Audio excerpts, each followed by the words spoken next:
നാലമ്പല ദർശനത്തിന്റെ ഭാഗമായി വികസന പ്രവർത്തനങ്ങൾ വിലയിരുത്തുന്നതിനായി Irinjalakuda MLA. Thomas Unniyadan Thriprayar ക്ഷേത്രത്തിലെത്തി.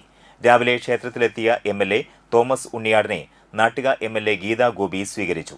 Triprayar Devaswom manager Vineetha, health supervisor TP. Haneesh Kumar, ദേവസ്വം ജീവനക്കാർ, ഉപദേശക സമിതി അംഗങ്ങൾ തുടങ്ങിയവർ പങ്കെടുത്തു. വലിയ നില വികസനത്തിന് വേണ്ടിയുള്ള പരിശ്രമത്തിൽ ഏർപ്പെട്ടിരിക്കുകയാണ്.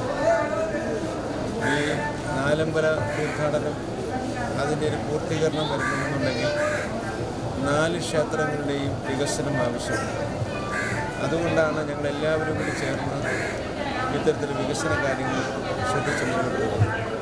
നാട്ടിക എം.എൽ.എ. എന്ന നിലയിൽ ശ്രീരാമക്ഷേത്രം സ്ഥിതി ചെയ്യുന്ന ഈ പ്രദേശത്തിന് എം.എൽ.എ. എന്ന നിലയിൽ പ്രിയപ്പെട്ട ഗീതാ ഗോപി ഈ കാര്യത്തിൽ കാണിക്കുന്ന താല്പര്യം വളരെ വലുതാണ് എന്ന് നമുക്കെല്ലാവർക്കും. അപ്പോൾ എല്ലാവരും കൂടി ചേർന്നാണ് ഇത്തരത്തിൽ കാര്യങ്ങളൊക്കെ ചെയ്യുന്നത്. എന്തായാലും ശ്രീരാമ ഭഗവാന്റെ അനുഗ്രഹം എല്ലാവർക്കും